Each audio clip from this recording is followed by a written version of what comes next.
ऐसा कहा जाता है कि चौथ का व्रत हमेशा दो रखे जाते हैं, यानी कि जोड़े में रखे जाते हैं। तो जो लोग भी करवा चौथ का व्रत रखते हैं उसमें से 95% लोग ये वाली यानी कि सकट चौथ का व्रत रख के सकट चौथ के व्रत के साथ में करवा चौथ के व्रत की दोनों की जो पेयरिंग है, जो आपस में उनकी साझेदारी है, उसको पूरा कर लेते हैं। तो इसीलिए सकट चौथ का व्रत रखा जाता है। सकट चौथ का व्रत पति के लिए भी होता है और खास करके बच्चों के नाम पर रखा जाता है। ऐसा कहते हैं कि सकट चौथ के दिन व्रत रखने से जो माएं अपने बच्चों के नाम से निर्जल व्रत रखती हैं, पूजा करती हैं, गणेश जी की विधिवत पूजन करती हैं, उनके बच्चों के जीवन के सारे कष्ट, सारी परेशानियां दूर हो जाती हैं और उनके बच्चों को बहुत आशीर्वाद मिलता है। माही चौथ, सकट चौथ क्या होती है? माही चौथ क्या होती है? सकट चौथ और कैसे करनी चाहिए? क्या कुछ विशेष ऐसा कर ले जिससे हमारे घर के संकट दूर हो जाए, हमारे बच्चों के जीवन में सफलता आ जाए, हमारे पति के जीवन में सफलता आ जाए, हमारे पति की लंबी आयु हो जाए और उनके सारे जीवन के कष्ट खत्म हो जाए। चलिए सबसे पहले तो ये जान लीजिए कि सकट चौथ क्या होती है। सकट चौथ एक ऐसा व्रत है जो गणेश जी के लिए किया जाता है और चौथ माता के लिए रखा जाता है। हम ये जब व्रत रखते हैं तो इसको निर्जल रखना चाहिए। इस पूरे दिन में पानी नहीं पिया जाता, पर जो लोग निर्जल नहीं रख पाते हैं वो एक वक्त पानी, चाय, दूध, कॉफी जो भी आप लेना चाहते हैं आप ले लीजिए। कुछ लोग हैं जो शायद फलाहार पे भी ये व्रत करते हैं, तो आपने जैसे चालू किया वैसे ही करना, अब मत बदलना। जैसा चालू कर लिया वैसा ही चलने देना, अब इसको आपको बदलने की जरूरत नहीं है, ठीक है। चलिए, आपने सुबह स्नान करना है। स्नान करते समय याद रखिएगा आपकी पानी की बाल्टी के अंदर काले तिल थोड़े से जरूर होने चाहिए। कलर्स ब्राइट ही पहनना है, लाइट कलर्स मत पहनिएगा। रेड, येलो, पिंक, ग्रीन ऐसे ही कलर पहनिएगा। जागृत कलर पहनिएगा जिसके अंदर आपकी सुंदरता और अच्छी लगे, आप और सुंदर लगे, ऐसे जागृत कलर पहने। उसके बाद हमको पूरे दिन भर में हमको थोड़े से तिल के लड्डू बनाने हैं। तिल के लड्डू कैसे बनाएंगे? आप लोगों को आता होगा तिल के लड्डू बनाना, लेकिन तिल के लड्डू के अंदर तिल जरूर डालिएगा, साथ में गुड़ जरूर डालिएगा, ठीक है। चलिए, आपने तिल और गुड़ डालकर आपने तिल के लड्डू बना लिए। आप पूजन करते समय एक लाल पट्टा लीजिएगा या फिर एक पट्टा लीजिएगा, उसके ऊपर एक लाल वस्त्र बिछाइएगा, उस पे गणेश जी की एक प्रतिमा रखिएगा, साथ में एक गौरी माँ और शिव जी की या शिव परिवार की प्रतिमा रखिएगा, उनके ऊपर एक लाल वस्त्र जरूर डाल दीजिएगा। सामने आप एक घी का दीपक प्रज्वलित कीजिएगा। एक लोटा लीजिएगा, ये लोटा आप पीतल का ले सकते हो, चांदी का ले सकते हो और कुछ समझ में ना आए तो मिट्टी का भी ले सकते हो। उस लोटे के अंदर आप 1 रुपए का सिक्का डाल दीजिएगा, चंद चावल डाल दीजिएगा, उसके ऊपर 13 आप बिंदियां लगाइएगा, ठीक है। एक सतिया बनाइएगा, रोली से बनाना है आपको, एक सतिया बनाइएगा, 13 बिंदियां लगाइएगा और उसमें थोड़ी सी दुर्वा जरूर डालिएगा। दुर्वा क्यों? क्योंकि गणेश जी को दूब यानी कि दुर्वा बेहद प्रिय है, तो उसमें थोड़ी सी दुर्वा जरूर डाल दीजिएगा। एक कटोरी में तिल लीजिएगा, एक कटोरी में थोड़ा सा गुड़ लीजिएगा, एक कटोरी में गेहूं लीजिएगा और साथ में रोली, चावल ये सब आप रखिए। उसके बाद में आपको इसकी कथा पढ़नी है, अपने घर के बड़े लोगों का आशीर्वाद लेकर, अपनी सास का, अपनी माँ का, सास तुल्य आपके घर में जो भी हो उनका, ससुर जी का, आपको अपने से बड़ों का, अपने गुरुओं का आशीर्वाद जरूर लेना है, अपने इष्ट का आशीर्वाद लेना है और उसके बाद में आपको वो कथा पढ़ लेनी है। कथा पढ़ते समय आपके हाथ में थोड़ा सा गुड़, तिल और गेहूं जरूर होना चाहिए, ठीक है। आप अपना एक आभूषण जरूर उस समय आप सामने रखें जिसका भी आप पूजन करें।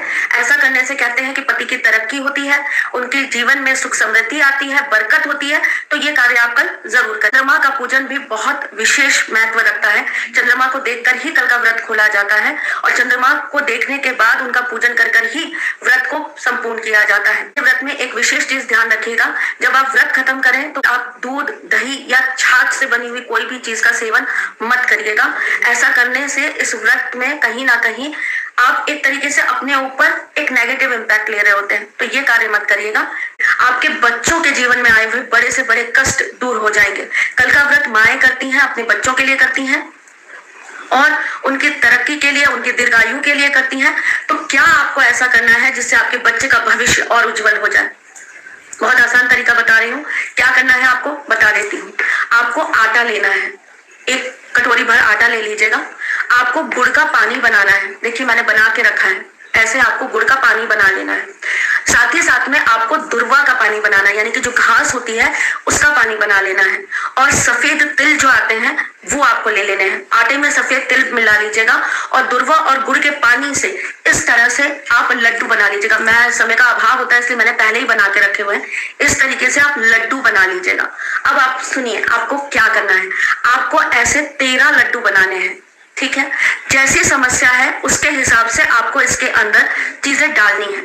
सपोज करिए अगर आपके बच्चे की बिल्कुल भी वृद्धि नहीं हो पा रही है, उसके जीवन में तरक्की नहीं मिल पा रही है, उसके जीवन में कहीं ना कहीं रुकावटें बहुत आती हैं, उसका भाग्य उसका साथ नहीं देता है, तो आपको क्या करना है, आपको इस लड्डू को आधा करना है। इस तरीके से जैसे मैंने किया है आधा कर लीजिएगा। और इलायची होती है ना, इलायची के दाने, इलायची के 5 दाने, ये देखिए मैंने निकाल के रखे हैं। इलायची के 5 दाने लेकर आप इसके अंदर इस तरीके से दबा दीजिएगा, ये जैसे मैंने दबाए हैं, ठीक है। दबाने के बाद आप पुनः इसको वापस लड्डू बना लीजिएगा अच्छे से। ऐसे आपको 13 लड्डू बनाने हैं। और फिर क्या करना है, आपको इसके ऊपर आपको एक रोली का तिलक लगाना है और थोड़े से चावल रख देने हैं। पूजन के समय ये आप अपने मंदिर में रखिएगा। और जब आपकी पूजन खत्म हो जाए, जब आप चंद्रमा को अर्घ दे लें, जब आप चंद्रमा की भी पूजा कर लें, उसके बाद में आप ये लड्डू उठाइएगा। हाथ जोड़कर गणेश जी भगवान से विनती कीजिएगा कि हे विघ्नहर्ता, हे संकट मोचन, आप मेरे बच्चे की जिंदगी से उसके सारे कष्ट दूर करिए, उसकी सारी परेशानियां, उसकी दुविधाएं दूर करिए और आप उसके जीवन में बरकत दीजिए। ऐसा बोलकर आप ये 13 के 13 लड्डू ले जाकर किसी चौराहे पे रख आइएगा। और जब चंद्रमा आ जाए, उनके दर्शन हो जाए, उनका अर्घ दे दे, उसके बाद ही ये क्रिया आप करिएगा। करके देखिए, इससे आपको बहुत लाभ मिलेगा। जिन माओं को ऐसा लगता है कि उनके बच्चों के जीवन में तरक्की नहीं हो पा रही, जिनके जीवन में बहुत ज्यादा पैसों की किल्लत रहती है, बरकत नहीं हो पाती है, जिनके बच्चे पैसों को लेकर हमेशा परेशान रहते हैं, मेहनत बहुत करते हैं लेकिन उसके बावजूद भी उनको फल नहीं मिलता, उनके जीवन में कहीं ना कहीं पैसों को और आर्थिक चीजों को लेकर दिक्कतें आती हैं, उनको क्या करना है, आपको भी कल इसी तरीके से 13 लड्डू बना लेने हैं। और इन 13 लड्डुओं के अंदर आपको एक पीली कौड़ी रख लेनी है। इस तरीके से 13 कौड़ियां लेनी है और आपको इस लड्डू के अंदर दबा देनी है। दबा देने के बाद में आपको एक लाल कपड़े के ऊपर ये 13 लड्डू रखने हैं और उसके बाद आपको गणपति जी के सामने इनको रखना है। रखने के पश्चात आपको गणेश अथर्व शीर्ष का या फिर गणेश संकट स्तोत्रम का पाठ करना है। अगर आप ये दोनों ही ना कर पाए तो आप गणेश चालीसा का पाठ करिएगा। उसके बाद चंद्रमा को अर्घ देने के बाद, यानी कि ये पूजन तो शाम को ही हो जाता है, 4-5 बजे पूजन हो जाता है, कथा हो जाती है। उसके बाद हम जब रात को व्रत खोलते हैं, चंद्रमा को अर्घ देते हैं और चंद्रमा को अर्घ देने के बाद आप इन लड्डुओं के ऊपर रोली चावल का टीका लगाइएगा। और उसके बाद आप एक डिस्पोजेबल प्लेट में 13 लड्डू रखिएगा और बीच में घी का दीपक रखिएगा और इसको ले जाकर चौराहे पे रखाइएगा और विनती करिएगा कि मेरे बच्चे के जीवन से आर्थिक कष्ट खत्म हो जाए, रिद्धि सिद्धि शुभ लाभ हमेशा मेरे बच्चे के साथ रहे, माँ लक्ष्मी की कृपा मेरे बच्चे पे हमेशा बनी रहे, उनका हाथ मेरे बच्चे के ऊपर हमेशा रहे।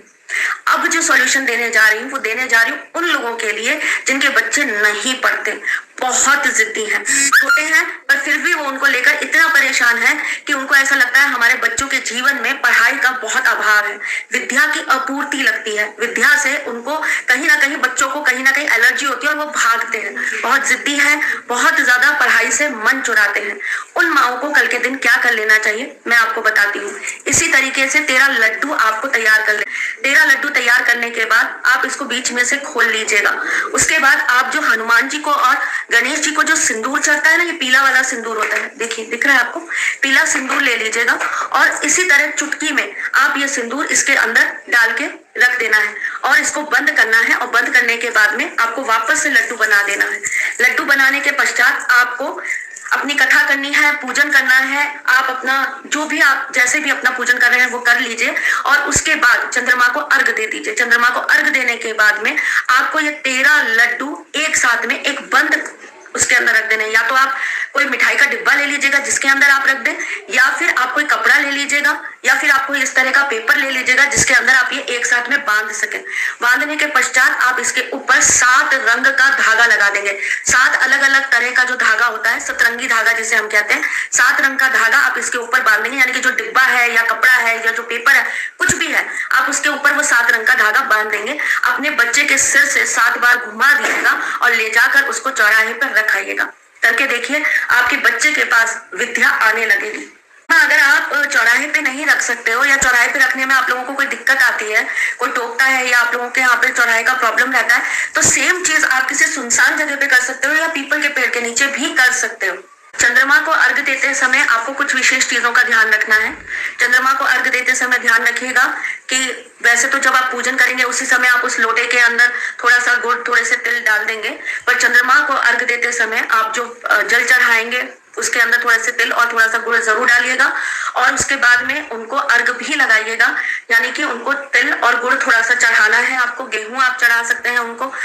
और चंद्रमा को पूजन करते समय, चंद्रदेव का पूजन करते समय आप उनसे हाथ जोड़कर अपनी मनोकामना जरूर कहिएगा।